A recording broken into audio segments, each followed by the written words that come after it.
Hello students, welcome to our YouTube channel your BSc guide. आज के इस video में हम बीएससी फोर्थ सेमेस्टर केमिस्ट्री के यूनिट नंबर 3 को पढ़ रहे हैं, जिसमें मैंने आप लोगों को molecular spectroscopy and rotational spectrum को कंप्लीट करा दिया था। वन शॉट वीडियो थी। अगर आपने नहीं देखा है तो मेरे चैनल पे जाइए, प्लेलिस्ट बनी हुई है बीएससी फोर्थ सेमेस्टर केमिस्ट्री की, आप वहाँ से जा कर के देख सकते हैं। सीक्वेंस वाइज सारे लेक्चर्स को मैंने प्रोवाइड किया हुआ है।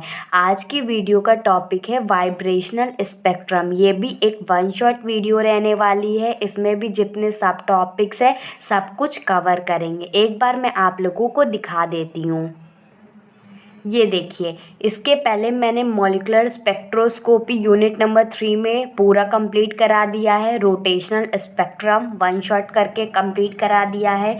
आज की जो वन शॉट होने वाली है, जिसमें मैं आप लोगों को पूरा का पूरा वाइब्रेशनल स्पेक्ट्रम पढ़ाने वाली हूँ, जिसमें इंफ्रारेड स्पेक्ट्रम है, energy level of a simple harmonic oscillator है, सिलेक्शन रूल्स है, प्योर वाइब्रेशनल स्पेक्ट्रम है, इंटेंसिटी है, डिटर्मिनेशन ऑफ फोर्स है, constant and qualitative relation of force constant and bond energies है, effect of anharmonic motion है, and isotope of the spectrum, idea of vibrational frequencies of different functional group है।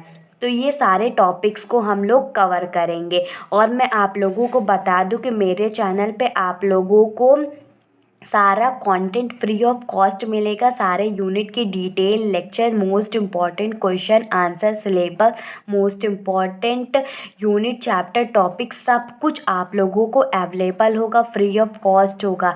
अगर आपने syllabus वाली video नहीं देखा तो ज़रूर देख लीजिएगा, फिर उसके बाद most important unit chapter topic वाली वीडियो देख लीजिएगा। तब आप लोगों को ये पता चल जाएगा कि कौन से यूनिट मोस्ट इम्पॉर्टेंट है। मैंने इसके पहले 2 यूनिट कवर करा दिया, एटॉमिक स्ट्रक्चर और एलिमेंट्री क्वांटम मैकेनिक्स। तो उसके भी डिटेल लेक्चर आप लोगों को प्लेलिस्ट में मिल जाएगा। प्लेलिस्ट कहाँ मिलेगी? इस वीडियो के डिस्क्रिप्शन बॉक्स में मैं आप लोगों को प्लेलिस्ट भी अटैच कर दूंगी। अगर आप इसके नोट्स वगैरह चाहते हैं तो आप टेलीग्राम चैनल को ज्वाइन कर लीजिएगा। नोट्स आप लोगों को टेलीग्राम चैनल पे मिल जाएगी। तो स्टार्ट करते हैं, देर ना करते हैं, क्योंकि वन शॉट वीडियो होने वाला है, थोड़ा सा लेंदी रहेगा, लेकिन सारे के सारे जितने भी टॉपिक्स मैंने अभी आप लोगों को बताया सब कुछ कवर हो जाएगा। फिर इसके बाद एक वीडियो और आएगी जिसमें रमन स्पेक्ट्रम के बारे में पढ़ाना है, तो वो भी एक वन शॉट में कंप्लीट कर दूंगी। तो पूरा का पूरा यूनिट नंबर 3 भी कंप्लीट हो जाएगा, ठीक है ना? तो ऐसे पढ़ाती तो बहुत सारी वीडियोस लगती, वन शॉट में पढ़ा रही हूँ तो टाइम थोड़ा सा लग सकता है, लेकिन आप लोगों को सारे टॉपिक्स कवर करा दूंगी। ठीक, आगे देखते हैं। ये यूनिट पूरा का पूरा थ्योरेटिकल है, तो आप लोग पहले अच्छे से समझ लीजिए। नोट्स आप लोगों को टेलीग्राम चैनल पे मिल जाएगा। तो सबसे पहले प्ले स्टोर से टेलीग्राम को इंस्टॉल करना है। आईडी बनाकर योर बीएससी गाइड सर्च कीजिए। अगर आपको नहीं मिलता है तो आप मुझे कमेंट करिए, मैं आप लोगों को लिंक भी प्रोवाइड कर दूँगी। सारे डाउट्स आप लोगों के सॉल्व करने वाली हूँ, ठीक। तो हेडिंग डालिएगा वाइब्रेशनल स्पेक्ट्रम। वाइब्रेशनल स्पेक्ट्रम क्या होता है? इसके पहले मैंने आप लोगों को मॉलिक्यूलर स्पेक्ट्रम और रोटेशनल स्पेक्ट्रम पढ़ाया है। तो इसमें वाइब्रेशन का कॉन्सेप्ट है, तो हम लोग इसमें वाइब्रेशन के बारे में पढ़ने वाले हैं। तो सबसे पहला जो इसमें सब टॉपिक है वो है इंफ्रारेड स्पेक्ट्रम या इंफ्रारेड स्पेक्ट्रोस्कोपी। इम्पॉर्टेंट है, शॉर्ट में पूछा जा सकता है, ठीक। तो ये क्या होता है पहले समझिएगा। Infrared spectroscopy is one of the most powerful analytical technique which give us the possibility of chemical identification. इसमें कह रहा है जो इंफ्रारेड स्पेक्ट्रोस्कोपी होता है, इसे आईआर स्पेक्ट्रोस्कोपी भी कहते हैं शॉर्ट फॉर्म में। ये ऐसा most important powerful analytical technique है जो कि हमें पॉसिबिलिटी देती है। किस चीज़ की पॉसिबिलिटी देता है? कि केमिकल आइडेंटिफिकेशन, मतलब हम लोग केमिकल को पहचान सके, तो इसके थ्रू हम केमिकल्स को आइडेंटिफाई कर सके, तो ये हमें पॉसिबिलिटी देता है। और जितने पॉइंट्स मैं आप लोगों को लिखवाऊँ उतने ही पॉइंट्स आप लोगों को एग्ज़ाम में भी लिख के आना है अगर क्वेश्चन पूछे जाते हैं तो। मैं आप लोगों को यूनिट नंबर 3 के जितने भी मोस्ट इंपॉर्टेंट क्वेश्चंस होंगे सब कुछ प्रोवाइड करूँगी। तो आप लोगों को चैनल को सब्सक्राइब करके नोटिफिकेशन बेल को ऑल पे सेलेक्ट कर लेना है। ठीक, अब आगे देखते हैं इसमें क्या है। Radiation in the IR region, जो रेडिएशंस होती हैं इंफ्रारेड रीजन की वो कितनी होती है, MCQs वाले ध्यान रखिएगा। ये सारे छोटे छोटे टॉपिक्स आप लोगों के MCQs में पूछ सकते हैं। ठीक, और MCQs वाले तो खासकर अच्छे से पढ़िए, जिसका पेपर पैटर्न MCQs होता है तो उनके लिए सारी छोटी छोटी चीज़ें बहुत इंपॉर्टेंट है, क्योंकि अगर उसमें एक भी चीज़ें गलत हो गई ना तो आपके 1 मार्क्स पूरे के पूरे कट जाएंगे। ठीक, तो रेडिएशन जो होता है इंफ्रारेड रीजन में वो होता है 7600, मतलब 7600 से 6 × 10⁻6 एंगस्ट्रॉम तक होता है। Are not energetic enough to cause electronic excitation in most organic molecule, मतलब ये बहुत ही ज़्यादा एनर्जेटिक नहीं है। ये नहीं कह सकते कि बहुत ही ज़्यादा एनर्जेटिक है, क्योंकि जब इलेक्ट्रॉनिक एक्साइटेशन होता है मतलब इलेक्ट्रॉन्स जब निकल रहे होते हैं ऑर्गेनिक मॉलिक्यूल में तो उसको पूरा का पूरा रेडिएट नहीं कर पाता है। ठीक, फिर इसमें आगे लिखेंगे IR radiation cause stretching and bending of organic molecule, मतलब जो इंफ्रारेड रेडिएशन होता है ये स्ट्रेचिंग और बेंडिंग करता है ऑर्गेनिक मॉलिक्यूल्स की, मतलब कितने मॉलिक्यूल खींच रहे हैं और कितने मॉलिक्यूल बेंड हो रहे हैं, उसका स्ट्रक्चर वाले जैसे बेंड होकर के स्ट्रक्चर बनता है ना, तो उसके बारे में भी ये इसकी वजह से ही होता है। ठीक, in all organic molecule the bond which join different atom can stretch and bend and all of them absorb IR radiation. इसमें कह रहे हैं जितने भी ऑर्गेनिक मॉलिक्यूल्स हैं the bonds which join different atom, ऐसे बॉन्ड जो अलग अलग डिफरेंट एटम से ज्वाइन होते हैं, कैन स्ट्रेच, वो स्ट्रेच हो सकते हैं और बेंड हो सकते हैं और सभी के सभी एब्जॉर्ब करते हैं इंफ्रारेड रेडिएशन को। ठीक, इसमें आगे लिखेंगे आफ्टर एब्जॉर्प्शन, जब एब्जॉर्प्शन हो जाता है इंफ्रारेड रेडिएशन का, the molecule thus give rise to close packed absorption bond known as IR absorption spectrum, मतलब जब एब्जॉर्प्शन हो जाता है तो उसको IR एब्जॉर्प्शन स्पेक्ट्रम कहते हैं या इंफ्रारेड एब्जॉर्प्शन स्पेक्ट्रम कहते हैं। ठीक, फिर आगे इसमें है IR spectrum of a chemical compound is a fingerprint for its identification, जो IR ये कह सकते हो इंफ्रारेड स्पेक्ट्रम होता है वो केमिकल कंपाउंड में एक तरह का फिंगरप्रिंट की तरह काम करता है। तभी जैसे कि किसी का फिंगरप्रिंट उसकी आइडेंटिटी बताता है ना, जैसे कि आधार में फिंगरप्रिंट की ज़रूरत होती है ना, तभी जा कर के वो बताता है कि आप ही का फिंगरप्रिंट है तो आप ही इसका यूज़ कर सकते हो। ठीक, तो वही चीज़ कह रहा है इसमें भी कि केमिकल कंपाउंड में जो IR स्पेक्ट्रम होता है या IR स्पेक्ट्रोस्कोपी होता है एज अ फिंगरप्रिंट काम करता है किसी भी केमिकल कंपाउंड की आइडेंटिफिकेशन बताने के लिए। ठीक, अब देखते हैं रेंज क्या होती है IR रेडिएशन की।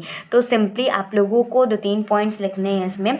Infrared spectrum are generally express in terms of the frequencies of radiation absorb rather than wavelength. इसमें कह रहा है जो इंफ्रारेड स्पेक्ट्रा होता है ये सिर्फ जनरली किसमें फ्रीक्वेंसी के टर्म में इसको ज़्यादा रिप्रेजेंट किया जाता है, जनरली एक्सप्रेस्ड किया जाता है किसके टर्म में, फ्रीक्वेंसी ऑफ रेडिएशन के टर्म में, absorb rather than wavelength. Wavelength मतलब जो अलग है, फ्रीक्वेंसी के टर्म में इसको ज़्यादा एक्सप्रेस किया जाता है। दिस इज़ ड्यू टू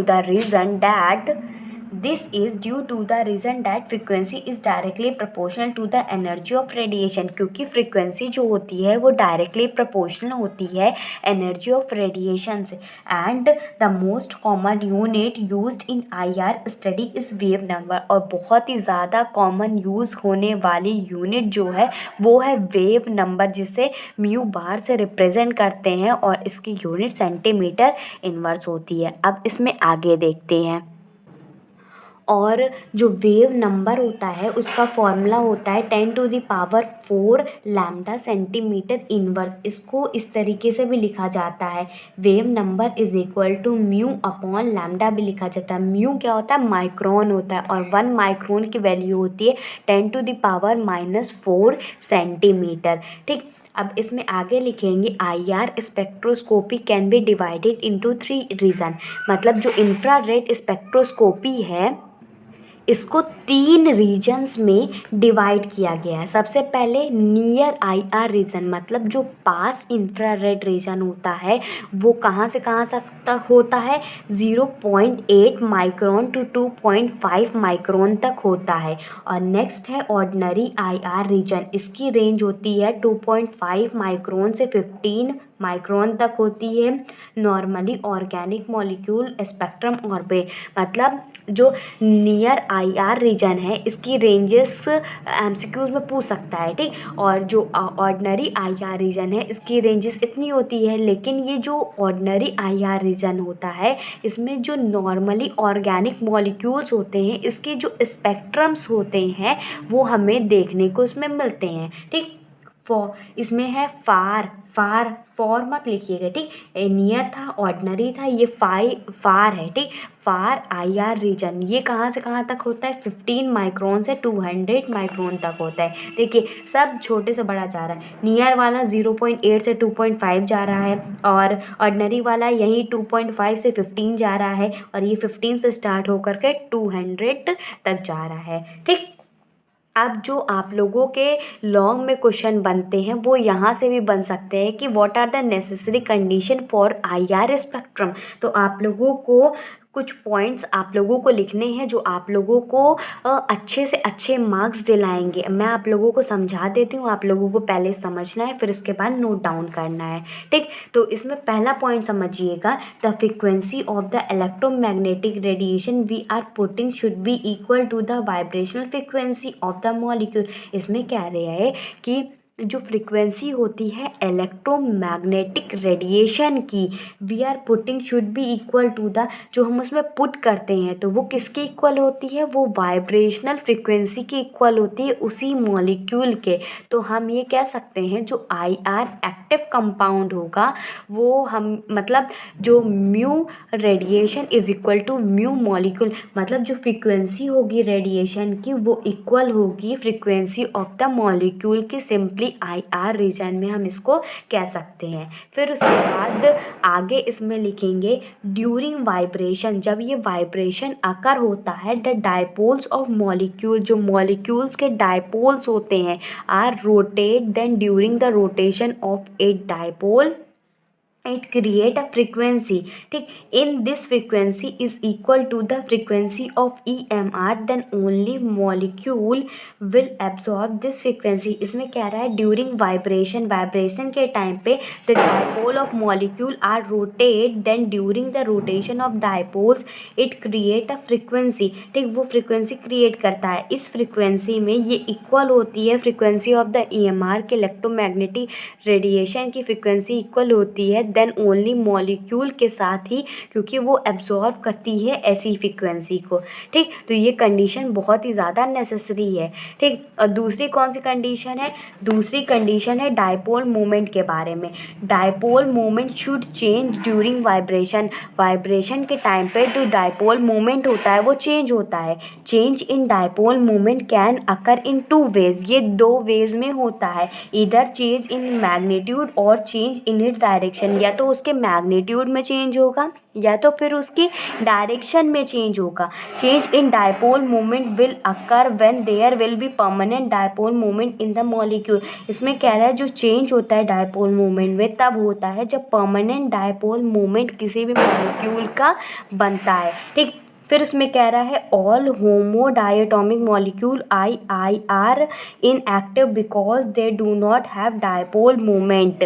थोड़ा बैकग्राउंड में पटाखे की आवाज़ आ रही होगी क्योंकि इंडिया और मैच था इंडिया का और वो जीत गई है, ठीक। तो थोड़ा सा आप लोग मैनेज कीजिएगा, बाकी मैं आप लोगों को बता रही हूँ, ठीक। All homodiatomic molecule are inactive because they do not have dipole moment, so during vibration the dipole moment of this molecule does not change. इसमें कह रहा है जितने भी होमोडायटोमिक मॉलिक्यूल्स हैं वो इंफ्रारेड इनएक्टिव होते हैं। क्यों होते हैं, क्योंकि उनके पास डायपोल मोमेंट नहीं होता है, जिसकी वजह से जो वाइब्रेशंस होता है डायपोल मोमेंट में ऐसे मॉलिक्यूल्स में चेंज नहीं होता। जैसे कि H2 हो गया, N2 हो गया, O2 हो गया, एक्सेट्रा। तो ये सारी नेसेसरी कंडीशन थी कि IR स्पेक्ट्रम के लिए होनी चाहिए। तब पहला मैंने आप लोगों को बता दिया frequency of radiation, frequency of molecules के लिए होनी चाहिए। दूसरा डायपोल मूवमेंट के बारे में बताया। ठीक, अब इसमें आगे देखते हैं नेक्स्ट टॉपिक। अब नेक्स्ट हेडिंग डालिएगा टाइप्स ऑफ मॉलिकुलर वाइब्रेशन। अब जो मॉलिक्यूल्स में वाइब्रेशन होते हैं किस किस तरीके से होते हैं, ये आप लोगों को शॉर्ट में पूछा जाता है, लॉन्ग में भी एक्सप्लेन करने को पूछा जा सकता है कि आप लोग एक्सप्लेन कीजिए फॉलोइंग टर्म्स को। ठीक, तो जो मॉलिक्यूल्स में वाइब्रेशन होता है मेनली तो दो तरीके से होता है। एक स्ट्रेचिंग वाइब्रेशन होता है कि दो मॉलिक्यूल स्ट्रेच हो रहे होते हैं। दूसरा बॉन्डिंग वाइब्रेशन होता है जिसको डिफॉर्मेशन वाइब्रेशन भी कहते हैं। लेकिन ये चार टाइप का होता है, एक रॉकिंग होता है, एक सीजरिंग होता है, एक ट्विस्टिंग होता है, एक वैगिंग होता है। तो सारी चीज़ें हम लोग अच्छे से पढ़ेंगे। सबसे पहले देखते हैं स्ट्रेचिंग वाइब्रेशन क्या होता है, अच्छे से समझिएगा। देखिए stretching vibration, the atom in a molecule, molecules में जो एटम होते हैं आर ऑलवेज इन मोशन, हमेशा मोशन में होते हैं। ठीक, कंसीडर अ डायटोमिक मॉलिक्यूल, हम मान लेते हैं एक डायटोमिक मॉलिक्यूल है ए और बी, हमने ए और बी डायटोमिक मॉलिक्यूल मान लिया। The only vibration which can occur in such a molecule are the compression और एक्सटेंशन। मतलब अब इसमें देखिए ये डायटोमिक मॉलिक्यूल्स में अभी मोशन तो कर रहे हैं, लेकिन इसमें ये तो कंप्रेस कर सकते हैं, दोनों मॉलिक्यूल को पास ले सकते हैं, ये तो दोनों मॉलिक्यूल का एक्सटेंशन कर सकते हैं, एक दूसरे से अलग कर सकते हैं along the A B bond के अलोंग। ठीक, ये तो कम देखिए यहाँ से इसको एक्सटेंड कर सकते हैं या तो इसको कंप्रेस कर सकते हैं।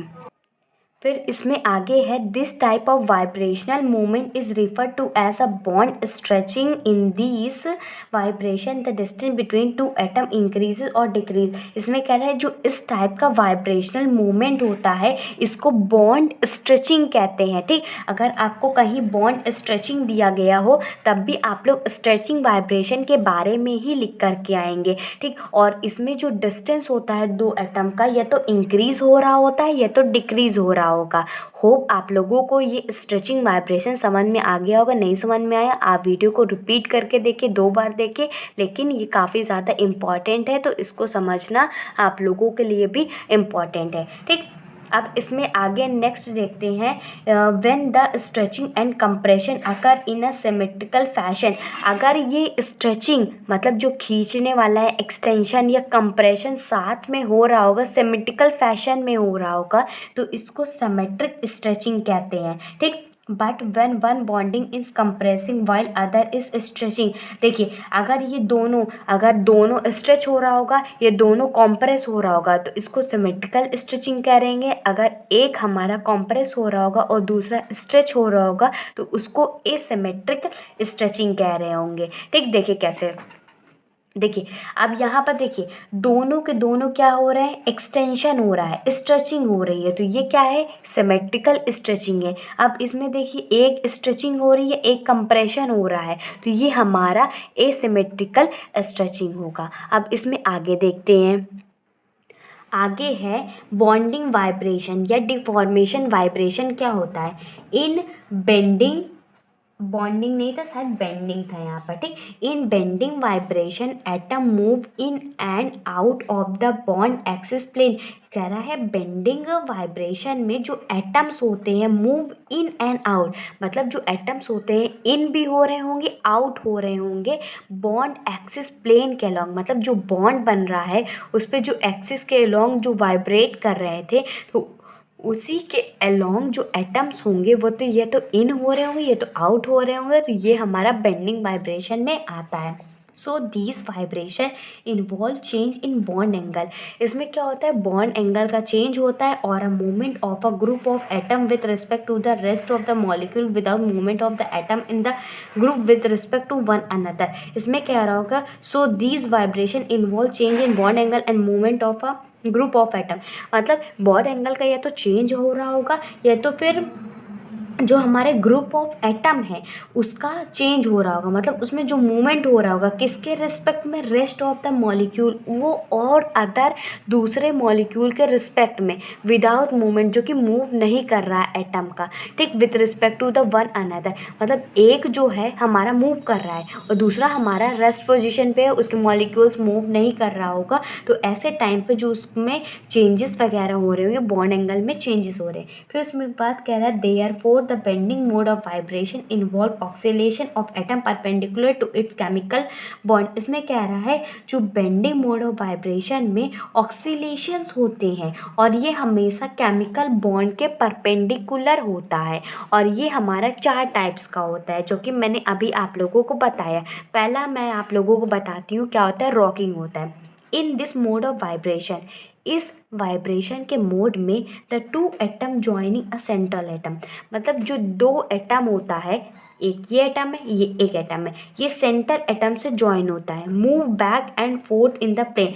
एक तो ये देखिए, ये इधर की तरह मूव कर रहा है, ये इधर की तरह मूव कर रहा है, तो कह रहा है जो move back and forth in the plane of the molecule, एक प्लेन के बैक साइड पे एक प्लेन के फ्रंट साइड पे मूव कर रहे होते हैं। तो ऐसे जो हमारा वाइब्रेशन होता है, इसकी वाइब्रेशन को रॉकिंग वाइब्रेशन कहते हैं और ये बेंडिंग वाइब्रेशन के अंदर ही आता है। नेक्स्ट देखते हैं, नेक्स्ट है scissoring vibration. In this vibration the 2 atom joining a chemical atom, इस वाइब्रेशन में 2 एटम केमिकल एटम से जुड़े होते हैं, move towards and away from each other, मतलब जो दोनों एक दूसरे के भी मूव करते हैं और एक दूसरे के अलोंग, मतलब मूव टूवर्ड्स, एक दूसरे के अलोंग ही मूव करते हैं और एक दूसरे के खिलाफ भी मूव कर सकते हैं, ठीक। तो ऐसे जो जैसे सीजर चलती है, कैसे चलती है, हमारे पास सीजर है तो ऐसे ऐसे ही तो चलती है, एक दूसरे के अलोंग भी मूव करती और अलग भी हो जाती, एक दूसरे के अलोंग मूव करती अलग हो जाती है, ठीक, ऐसे ही तो सीजर होती है। तो वही चीज़ हमारा सीजरिंग वाइब्रेशन में आता है। नेक्स्ट है हमारा ट्विस्टिंग वाइब्रेशन। ट्विस्टिंग वाइब्रेशन में क्या होता है, ट्विस्ट हो रहा होता है। इन दिस बेंडिंग वाइब्रेशन, इस बेंडिंग वाइब्रेशन में the structural unit rotate about which join it to the rest of the molecule. देखिए जैसे कि हमारे पास ये बीच वाला मॉलिक्यूल था, ये दूसरा मॉलिक्यूल है, ये दूसरा मॉलिक्यूल, ये इधर की तरफ मूव कर रहा है, ये इधर की तरफ मूव कर रहा है। तो ट्विस्टिंग में मतलब ट्विस्ट हो जाना, मतलब मुड़ जाना। जैसे हम वायर लेते हैं तो उसको ट्विस्ट करते हैं, तो एक इधर की तरफ मूव करता है, एक इधर की तरफ मूव करता है, तो ये हमारा ट्विस्टिंग वाइब्रेशन आ गया, ठीक। अब इसमें आगे देखते हैं। फोर्थ जो हमारा है इसमें वैगिंग है। In this deformation the structure moves back and forth of the out of the, मतलब इसका जो डायग्राम है मैं आप लोगों को नहीं बता सकती हूँ क्योंकि ये हमारा 3D के लॉन्ग ही होता है और 3D हमारा पेज में नहीं बन सकता है, ठीक। तो इन दिस डिफॉर्मेशन, इस डिफॉर्मेशन में जो स्ट्रक्चर होगा move back and forth of the plane of molecule, जो मॉलिक्यूल का जैसा प्लेन है तो ये हमारा एक्सिस है, तो ये बैक साइड भी मूव करेगा, फ्रंट साइड भी मूव करेगा, ऐसा लगेगा दोनों साइड ये मूव कर रहा है, तो ये 3D में फिगर बनता है, इसीलिए मैंने आप लोगों को नहीं बताया, तो ये वैगिंग के अंदर आता है। अब हम लोग नेक्स्ट हेडिंग डालिएगा, parts of IR स्पेक्ट्रोफोनोमीटर।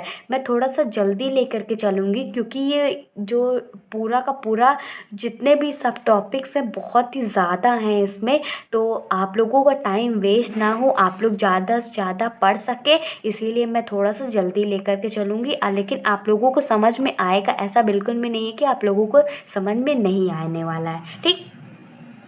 Next heading डालिएगा, पार्ट्स ऑफ आईआर स्पेक्ट्रोफोनोमीटर। ये क्या होता है, ठीक। तो the instrument use for recording IR spectrum is called infrared स्पेक्ट्रोफोनोमीटर।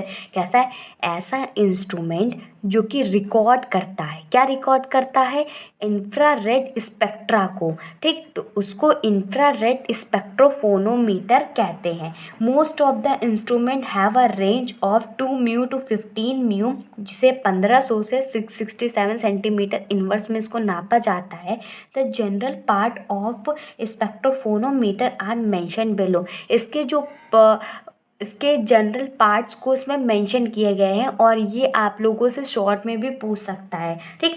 तो इसके जनरल पार्ट में सबसे पहला पार्ट आता है रेडिएशन सोर्स, इसमें पाया जाता है, ठीक। मतलब जो इंफ्रारेड स्पेक्ट्रा होता है उसको मेज़र करने के लिए इंफ्रारेड स्पेक्ट्रोफोनोमीटर का यूज़ किया जाता है, जिसकी रेंजेस बता दी गई है 2 म्यू से 15 म्यू, जो कि सेंटीमीटर इन्वर्स में 1500 से 667 सेंटीमीटर इन्वर्स होती है। इसके कुछ पार्ट्स भी होते हैं, उसमें पार्ट्स में पहला वन पार्ट है रेडिएशन सोर्स क्या होता है। ठीक, the source of IR radiation is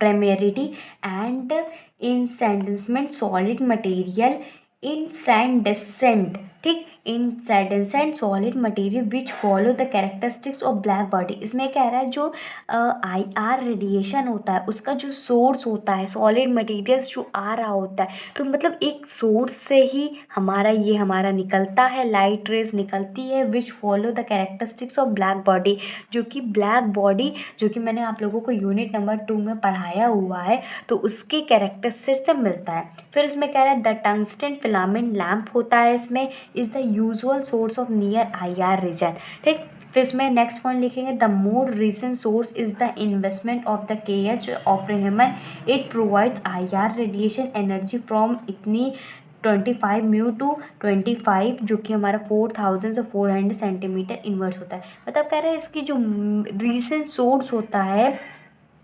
इन्वेशन का वो KH ऑप्रेमहन होता है। ये मतलब इन्होंने ही बताया था, KH ऑप्रेमहन एक साइंटिस्ट के नाम है, तो उन्होंने ये प्रोवाइड किया था। तो उन्होंने ये देखा था कि जो IR रेडिएशन होती है उसकी जो एनर्जी होती है इतने से इतनी वैरी करती है।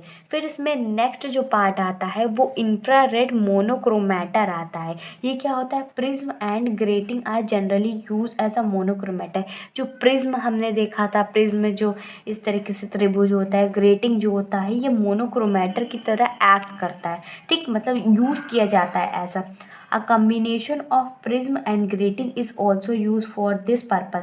मतलब ग्रेटिंग और प्रिज्म का ही कम्बिनेशन, मतलब दोनों को मिला करके ही इसमें इसका यूज़ होता है। The most common prism material use in NaCl, जो मोस्ट कॉमन प्रिज्म मटेरियल होता है वो NaCl होता है, जिसकी रेंज 2.5 से 5154 माइक्रोन होती है, जो कि 400 सेंटीमीटर इन्वर्स होती है। और KBr की जो होती है वो 1000 से 400 सेंटीमीटर इन्वर्स होती है। CSI की होती है जो कि 1000 से 260 सेंटीमीटर इन्वर्स होती है। और ये सबका इसमें यूज़ किया जाता है एज अ मटेरियल के रूप में। ठीक, और NaCl का भी यूज़ कर सकते हैं और KBr का भी यूज़ कर सकते हैं, CSI का भी यूज़ करते हैं, लेकिन जो मोस्ट कॉमन होता है वो NaCl का यूज़ करते हैं। अब इसमें आगे देखते हैं। अब नेक्स्ट है इसमें सेल कंपार्टमेंट। सेल कंपार्टमेंट क्या होता है, cell compartment is the portion where the cell in which the sample order examinator इस पे, मतलब सेल कंपार्टमेंट जहाँ पर सेल को, बैटरी को रखा जाता है। ठीक, ये NaCl का यूजुअली मेड होता है। फिर उसके बाद आता है सैम्पलिंग क्या होता है। ये बहुत ही ज़्यादा important, that substance are sample suitably for IR spectral studies. मतलब ये जो कह सकते हो सब्सटेंस जो है बहुत ही ज़्यादा इम्पॉर्टेंट होता है, क्योंकि यहाँ पर सैंपल लिया जाता है कि कौन सा इंफ्रारेड स्पेक्ट्रल के लिए सूटेबल होगा, तो यहाँ पर इसकी स्टडी की जाती है। ठीक, इसके अंदर भी 3 चीज़ें आती हैं, एक गैसियस सब्सटेंस होगा या लिक्विड सब्सटेंस होगा, सॉलिड सब्सटेंस होगा। तो कैसे एग्जामिन करता है, देखिए अगर गैसियस सब्सटेंस होगा तो are examine as such in the apparatus, मतलब अपैरेटस में इसको एग्जामिन किया जाएगा। अगर लिक्विड सब्सटेंस होगा तो liquid substance are examine by placing a thin film between the rock salt plates of a liquid cell. मतलब लिक्विड सब्सटेंस को एग्जामिन करने के लिए एक पतली सी फिल्म बनाई जाएगी, जिसमें रॉक सॉल्ट प्लेट के बीच में पतली सी फिल्म बनाई जाएगी लिक्विड सेल के लिए, और मतलब वहाँ पर रख करके इसको एग्जामिन किया जाएगा। सॉलिड सब्सटेंस के लिए क्या किया जाता है कि can be examine in the form of a KBr disc, मतलब जो पोटेशियम ब्रोमाइड की डिस्क होती है उसके थ्रू इसको एग्जामिन किया जाता है। अब नेक्स्ट हेडिंग डालिएगा energy level of a simple harmonic oscillator, जो कि लॉन्ग में पूछा गया है कई बार। अच्छे से देखिएगा, ध्यान से समझिएगा, डेरिवेशन भी है इसमें, काफ़ी इंपॉर्टेंट है। ठीक, तो energy level of a simple harmonic oscillator next heading हो गई। तो कह रहा है The vibratory motion of a diatomic molecule can be represented by a simple harmonic oscillator, which is the simplest form for vibrating diatomic molecule. इसमें कह रहा है जो वाइब्रेटरी मोशन, क्योंकि हम लोग इसमें वाइब्रेशन स्पेक्ट्रम ही तो पढ़ रहे हैं ना, तो इसमें कह रहा है जो वाइब्रेटरी मोशन होता है डायटोमिक मॉलिक्यूल का, वो रिप्रेजेंट किया जाता है सिंपल हार्मोनिक ऑक्सीलेटर के ही थ्रू। ये बहुत ही सिंपलेस्ट फॉर्म होता है वाइब्रेटिंग डायटोमिक मॉलिक्यूल का। ठीक, फिर इसमें आगे देखेंगे, in simple harmonic oscillator are restoring force act on a particle. मतलब सिंपल हार्मोनिक ऑक्सीलेटर में एक रिस्टोरिंग फोर्स लगता है किसी भी पार्टिकल में, which is directly proportional to the displacement from the mean position, जो कि डायरेक्टली प्रोपोर्शनल होता है उसके डिस्प्लेसमेंट के, जो उसकी मीन पोजीशन से वैरी करता है, और उसकी एनर्जी होती है उसको हम लोग यू से डिनोट करते हैं, तो u is equal to half के एक्स स्क्वायर होती है। ठीक, और अभी हम लोग ने Schrodinger wave equation unit number 1 में पढ़ा था, तो जो स्क्रॉडिंजर वेव इक्वेशन होता है किसी भी सिस्टम के लिए, वो हमारा कितना होता था, del square phi upon del X square plus 8 pi square M upon H square E minus half के x square psi is equal to 0। इसको इक्वेशन नंबर 2 मान लेते हैं। ठीक, अब यहाँ पर देखिए जो एम डैश हमने यूज़ किया है, तो एम डैश क्या होता है, ये रिड्यूस मास होता है डायटोमिक मॉलिक्यूल का, and x is the displacement होता है एटम का फ्रॉम इक्विलिब्रियम पोजीशन से। ठीक, ये इक्विलिब्रियम कंडीशन में होता है। ठीक, on solving these two equation number 1 और इक्वेशन नंबर 2 को सॉल्व करेंगे तो हमें क्या मिलेगा, जो एनर्जी होगी, ये वाइब्रेशन स्पेक्ट्रम के लिए निकाल रहे हैं तो इसीलिए इसका वी का यूज़ करेंगे। वो कितनी आ जाएगी, h/2 अंडर रूट में k by m dash n plus half हो जाएगा। ठीक, इसको इक्वेशन नंबर 3 मान लेते हैं। और जो यहाँ पर म्यू है, ये म्यू फ्रिक्वेंसी होता है। ठीक, अभी जो मैंने अभी ऊपर आप लोगों को बताया है, तो यहाँ पे जो म्यू है वो फ्रिक्वेंसी होता है, और इसकी जो वैल्यू होते हैं 1/2 पाई होता है, अंडर रूट के बाई एम डैश होता है, तो इसको इससे रिप्लेस कर देंगे, और के हमारा क्या था, कांस्टेंट था। तो इक्वेशन नंबर 4 इसको मान लेते हैं, तो इक्वेशन नंबर 3 में म्यू वाली वैल्यू को पुट कर देंगे, तो ये हमारा म्यू हो जाएगा। और यहाँ पर क्या पुट करेंगे, जो 1/2 पाई अंडर रूट के बाई एम डैश है, इसकी जगह पे हम लोग म्यू पुट कर देंगे, और क्या बचा, एन प्लस हाफ हो जाएगा। ठीक, इसको इक्वेशन नंबर 5 मान लेते हैं। इसको इक्वेशन नंबर 5 मान लिया, और यहाँ पर जो n होता है वो वाइब्रेशनल क्वांटम नंबर होता है, ऑल्सो रिप्रेजेंट बाय इसको, और ये एच म्यू और n+1 को हम लोग लिख सकते हैं, एच म्यू को एज इट इज़ रख दिया, और हमने बताया ना कि इसको, कोई बात नहीं, यहाँ पर v से भी इसको रिप्रेजेंट कर सकते हैं। कहीं कहीं पर v और म्यू में कन्फ्यूज़न हो सकती है, लेकिन मैं आप कोशिश करूँगी कि आप लोगों को अच्छे से समझा सकूँ। ठीक, तो हमने क्या किया है कि n जो होता है वो वाइब्रेशन क्वांटम नंबर होता है, और इसको हम लोग v से रिप्रेजेंट कर देंगे, और v हम मान लेते हैं कि वाइब्रेशनल फ्रिक्वेंसी है। ठीक, अगर हम लोग इफ़ W, और यहाँ पर क्या है, इक्विलिब्रियम के लिए इसका यूज़ हो रहा है। ठीक, ये क्या है, इक्विलिब्रियम वाइब्रेशनल फ्रिक्वेंसी है ऑक्सीलेटर की, और GV। ठीक, और V is the quantum number, then is equilibrium vibrational frequency है किसी भी ऑक्सीलेटर GV की, और V हमारा क्या है, क्वांटम नंबर है, तो इसको रिप्लेस करके वो हमारा आ जाएगा G, और ये V हो जाएगा, और ये energy of V upon SC हो जाएगा, और ये हमारी एनर्जी की इक्वल होता है। और यहाँ से वेव नंबर वाइब्रेशन के निकाले तो V प्लस हाफ हो जाएगा, WE सेंटीमीटर इनवर्स आ जाएगा। दस द स्ट्रेचिंग वाइब्रेशनल फ्रिक्वेंसी, दिख रहा है आप लोगों को, जो स्ट्रेचिंग वाइब्रेशनल फ्रिक्वेंसी आ जाएगी उसमें वैल्यू रख करके सॉल्व करेंगे, तो ये आ जाएगा GV is equal to VV dash WE divide by 2। इसमें V की वैल्यू 1 2 3 रख करके सॉल्व करेंगे ना, तो जो VV डैश आ जाएगा वो आ जाएगा WE divided by 2 3 WE divided by 2, ऐसे ही ये हमारा चलता चला जाएगा। अब इसमें आगे देखते हैं। आगे इसमें लिखेंगे thus an infinite number of equally spaced discrete vibrational energy level are possible for a simple harmonic oscillator and the separation is equal to WE centimetre inverse. The energy of the lowest energy level is half h mu और half WE कह सकते हैं, इसी को 0 point energy भी कहा जाता है। तो ये पॉइंट इम्पॉर्टेंट है आप लोगों के लिए, ये वेरी शॉर्ट में पूछ सकता है। अब इसमें आगे नेक्स्ट हेडिंग डालिएगा सिलेक्शन रूल। सिलेक्शन रूल क्या होता है, देखिए in selection rule state that there are vibrational transition in vibration spectroscopy in which the value of delta V is plus minus 1। इसमें क्या है, सिलेक्शन रूल कहता है कि there are vibration transition होता है वाइब्रेशन स्पेक्ट्रोस्कोपी में जिसकी वैल्यू डेल्टा V होती है, ये प्लस माइनस 1 होती है। इफ़ ट्रांजिशन अकर होता है from lower to higher vibration energy level में, देन द जो spectra obtain from this transition, इसी स्पेक्ट्रा जो ऑब्टेन होता है इसको एब्जॉर्प्शन स्पेक्ट्रा कहते हैं। ठीक, फिर इसमें आगे लिखेंगे if transition occur from higher to lower vibrational energy level then the spectra obtain from this transition is known as emission spectra. फिर इसमें आगे लिखेंगे इन वाइब्रेशन स्पेक्ट्रोस्कोपी में जो एब्जॉर्प्शन होता है स्पेक्ट्रा का, use in this selection rule the value of delta V plus minus 1 is use. देखिए हमारे लोअर एनर्जी लेवल से हायर एनर्जी लेवल तक जाता है, ठीक, उसके जो नीचे वाला होगा, मान ली यहाँ से स्टार्ट हुआ और यहाँ तक जाया, तो नीचे वाले से अगर लोअर से हायर जाता है तो एब्जॉर्प्शन होता है, और हायर से लोअर आता है तो ये हमारा क्या होता है, एमिशन होता है। ठीक, और ये मान लीजिए हमारे पास V है, और तो इन दोनों का डिफरेंस जो होगा डेल्टा V हो जाएगा, और ये हमारा क्या है, अगर हम इसका निकालें, ये V है और ये V प्लस 1 है और ये V प्लस 2 है, तो V प्लस 1 में से इसको माइनस करेंगे तभी तो डेल्टा V आएगा ना। तो इसमें डिफरेंस देखिए प्लस का 1 होता है। अगर हम इसका निकालें इसके साथ, तो अगर हम V में से V प्लस 1 को माइनस करते हैं तो माइनस 1 का निकल के आता है। तो देखिए ना इसका डिफरेंस जो आ रहा है प्लस माइनस 1 ही तो आ रहा है ना। तो इसका मतलब है कि इट मीन्स दैट हम ये कह सकते हैं कि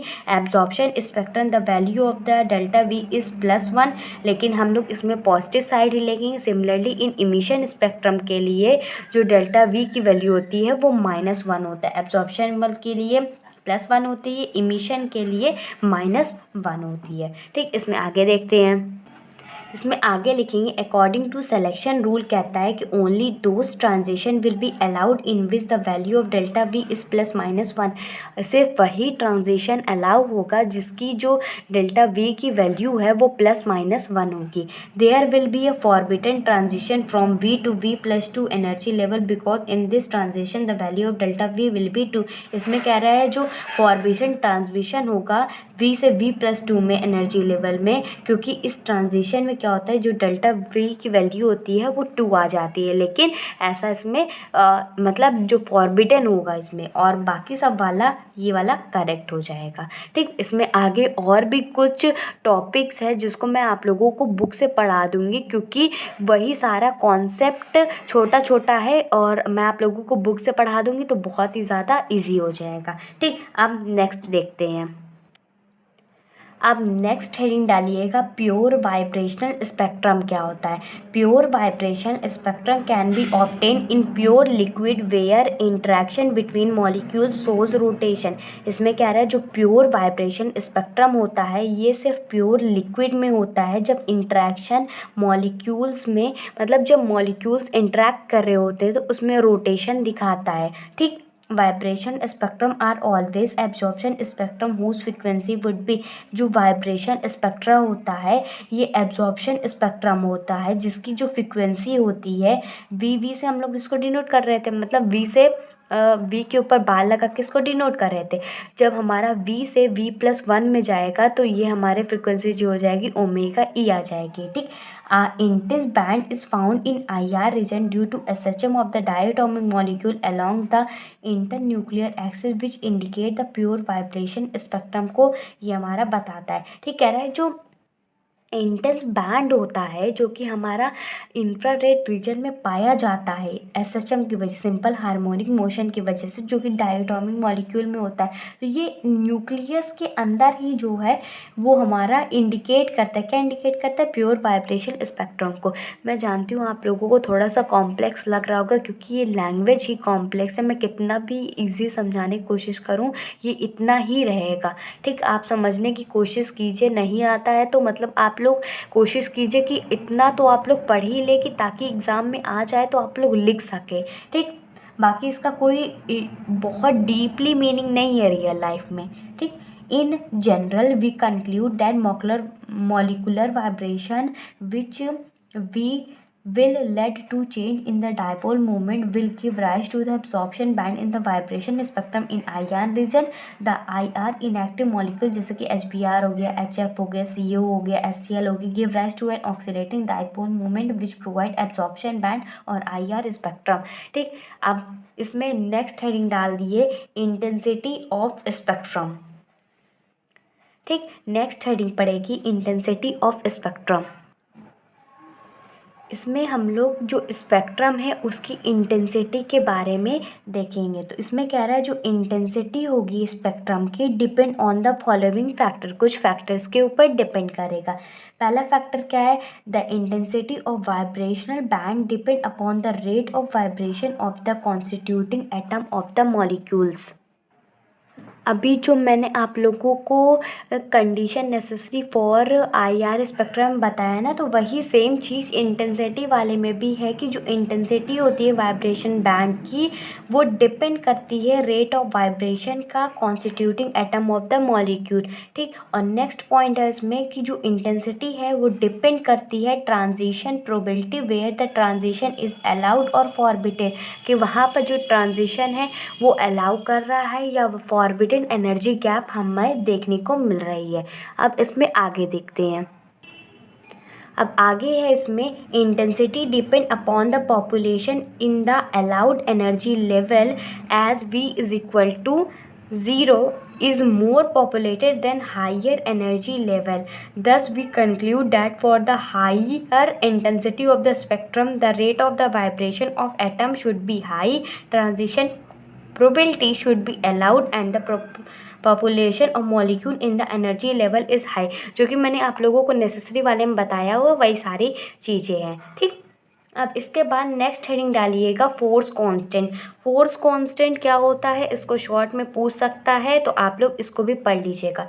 फोर्स कांस्टेंट क्या होता है, atom in a molecule, molecule में जो एटम होते हैं are joint by a bond, वो बॉन्ड से जॉइंट होते हैं।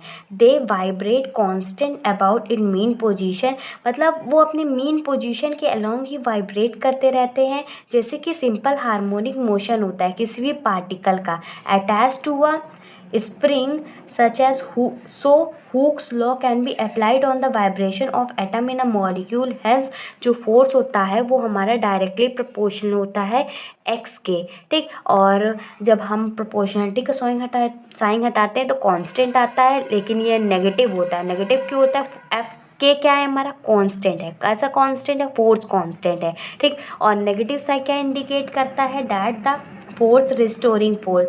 जैसे कि मैंने आप लोगों को आप लोगों ने खुद ही पढ़ा होगा क्लास 11th में सिंपल हार्मोनिक मोशन तो पढ़ा ही होगा ना। उसमें क्या होता था, हुक्स लॉ अप्लाइड होता था। तो हुक्स लॉ जब अप्लाइड होता तो उसमें जो फोर्स होता था वो उसके डिस्प्लेसमेंट के डायरेक्टली प्रोपोर्शनल होता था, और ये नेगेटिव में ही होता था क्योंकि ये रिस्टोरिंग फोर्स लग रहा होता है। ठीक, और जब हम प्रोपोर्शनैलिटी साइन हटाते हैं तो एक कांस्टेंट आता है, इसी को फोर्स कांस्टेंट कहते हैं। ठीक, तो फोर्स कांस्टेंट की मेन डेफिनेशन क्या होगी, force constant is the measure of stiffness of the bond spring if mu is the reduced mass of the molecule and mu bar is the frequency of the vibration, then the constant k can be calculated from the formula mu bar is equal to 1/2 pi c under root k by mu। further the formula is mu square is equal to 7.0 K/μ। इसमें कह रहा है जो force constant है वो जो हमारा spring है उसकी स्टिफनेस को नापता है। अगर हमारा म्यू रेड्यूस मास है, म्यू फ्रिक्वेंसी है, तो हम लोग जो फोर्स कांस्टेंट की वैल्यू है इस फॉर्मूला से कैलकुलेट कर सकते हैं, जो कि हमारे पास इतनी आ जाएगी। अब नेक्स्ट हेडिंग डालिएगा, qualitative relation between force constant and bond energy. ये क्वेश्चन आ सकता है, ठीक। तो इसमें लिखिएगा जो बॉन्ड एनर्जी होती है ऑफ अ बॉन्ड की is defined as the energy required to break 1 mole of bond of substance in gaseous state. इसमें कह रहा है किसी भी बॉन्ड को ब्रेक करने की जो एनर्जी होती है उसको हम लोग डिफाइन करते हैं कि कितनी एनर्जी रिक्वायर्ड है किसी एक मोल ऑफ बॉन्ड को तोड़ने के लिए गैसियस स्टेट में, उसी को बॉन्ड एनर्जी कहते हैं, ठीक। अब इसमें आगे लिखिएगा कि जो force constant is the force per unit length of bond. जो फोर्स कांस्टेंट फोर्स में per unit length of bond होता है, higher the force constant more will be the bond energy and less the reactiveness, and if force constant is low then less will be the bond energy and more will be the reactiveness of the bond। इसमें कह रहा है अगर force constant की value बहुत ही ज़्यादा होती है तो जो रिएक्टिविटनेस होती है बहुत ही कम होती है। अगर वही फोर्स कांस्टेंट की वैल्यू कम होती है तो रिएक्टिविटनेस जो होती है बॉन्ड की, मतलब कितना ज़्यादा रिएक्टिव है बॉन्ड, वो हमारा उसके बेसिस पे ही डिफाइन करता है। Force constant increases as the multiplicity of the bond. अगर फोर्स कांस्टेंट बढ़ता है तो मतलब जो बॉन्ड की मल्टीप्लिसिटी बढ़ती है, कम होता है तो वो कम हो जाती है। मैं जानती हूँ आप लोगों को एक बार में नहीं समझ में आ रहा होगा, थोड़ी सी लैंग्वेजेस इसमें टफ वगैरह है, लेकिन आप ट्रस्ट कीजिए, मैं समझाने की बहुत कोशिश कर रही हूँ। आप लोग भी एक बार अच्छे से समझ लीजिए, फिर उसके बाद दोबारा समझिए, फिर उसको नोट डाउन कीजिए, फिर उसके बाद 1-2 बार पढ़ेंगे ना तो आप लोगों को भी समझ में आ जाएगा, ठीक। सारा कॉन्सेप्ट, सारे टॉपिक्स कहीं भी एक जगह पे नहीं दिया हुआ है, आप कहीं भी यूट्यूब पे सर्च कर लीजिए, मेरे चैनल पे आप लोगों को सारे टॉपिक्स मिल जाएंगे, सारे कंटेंट मिल जाएंगे। तो आप लोग चैनल को सब्सक्राइब ज़रूर कर लीजिएगा, ठीक। मैं आप लोगों के लिए बहुत मेहनत कर रही हूँ, हर एक अलग अलग जगह से कंटेंट लेकर के आ रही हूँ ताकि सब कुछ आप लोगों को एक ही जगह पे अवेलेबल हो जाए। अब जो नेक्स्ट हेडिंग डालिएगा वो है effect of anharmonic motion. ध्यान से समझिएगा, बहुत अच्छे से समझाने वाली हूँ, ठीक। Effect of anharmonic motion. अब एन हार्मोनिक मोशन का इफ़ेक्ट क्या होता है, तो सबसे पहले आप लोगों को यही नहीं समझ में आ रहा होगा कि एन हार्मोनिक मोशन क्या होता है। जैसे सिंपल हार्मोनिक मोशन होता है ना, तो उसमें अगर वो मोशन नहीं हो रहा होता है तो एन हार्मोनिक मोशन होता है, ठीक। उसका क्या इफ़ेक्ट है समझिएगा। According to motion of a diatomic molecule, जो डायटोमिक मॉलिक्यूल में मोशन हो रहा होता है उसके according, as harmonic oscillator the change in the energy level is kept unity. जो हार्मोनिक ऑक्सीलेटर होता है उसमें जो चेंज होता है एनर्जी लेवल का, अगर हम उसको यूनिटी मान लेते हैं, जो कि delta v is equal to +-1, अभी मैंने आप लोगों को बताया, so that a intense band must be form. एक इंटेंस बैंड हमारा बनेगा, but actually in the case of diatomic molecule, लेकिन जो डायटोमिक मॉलिक्यूल के केस में we get one intense band but also some other weak band. लेकिन हमें बहुत मजबूत बैंड तो मिलेगा, लेकिन हमें कुछ वीक बैंड्स भी मिलेगा जिसे ओवरटोन्स कहते हैं, which are known as overtones कहते हैं। इट मीन्स दैट, जिसका मतलब है कि वाइब्रेशन इन अ मॉलिक्यूल, जो मॉलिक्यूल्स में वाइब्रेशन होता है, deviate from simple harmonic motion and do not obey Hooke's law exactly. क्योंकि जो सिंपल हार्मोनिक मोशन होता है सिस्टम को फॉलो करता है, लेकिन अब इसमें देखा जा रहा है कि इसका मतलब है कि जो मॉलिक्यूल्स है वाइब्रेशन कर रहे होते हैं ये सिंपल हार्मोनिक मोशन को नहीं फॉलो करते, हुक्स लॉ को भी नहीं फॉलो करेंगे। तो दस वी कैन से डैट, हम ये कह सकते हैं कि जो वाइब्रेशन होता है मॉलिक्यूल का वो एन हार्मोनिक हो जाता है, ठीक। Anharmonic oscillator transition corresponding to delta v +-2 से स्टार्ट होता है। ऐसे ये चलता चला जाता है, इसमें 1 इंक्लूड नहीं होता। में आकर in the IR spectrum also the dipole moment of the molecule is not strictly linear with respect to the internuclear distance और an approximation for this anharmonic motion was given by the Morse और मोर्सल function भी कहा जाता है, जो कि होता है E = DEQ1 - exponential alpha R EQ - R whole square. ठीक, DQ क्या है? डिसोसिएशन एनर्जी है, अल्फा कांस्टेंट है जो फॉर्मूला होगा एन हार्मोनिक ऑक्सीलेटर का वो square.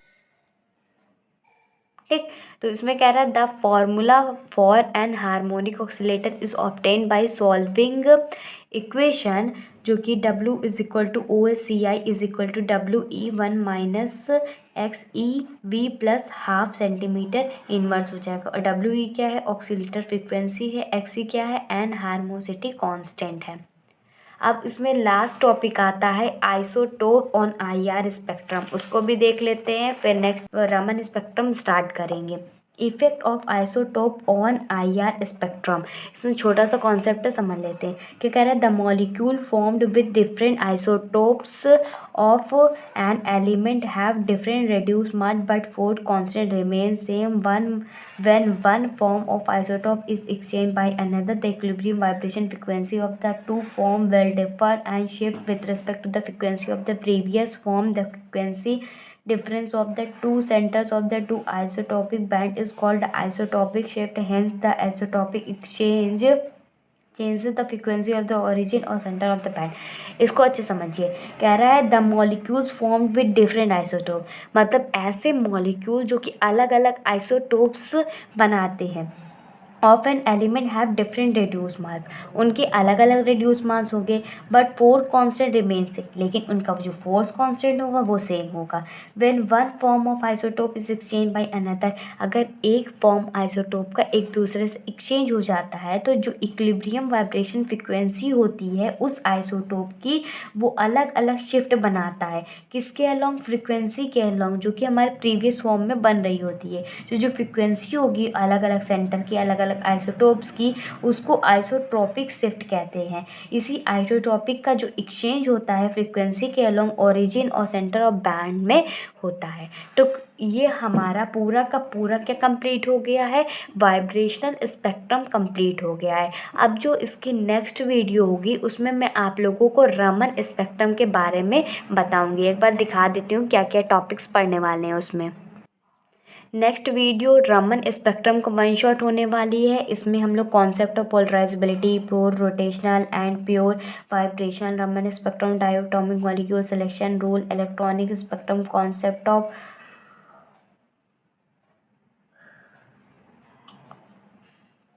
potential energy curves for bonding and anti-bonding molecular orbital, qualitative description of selection rule, ये सारे टॉपिक्स को कवर करने वाले हैं।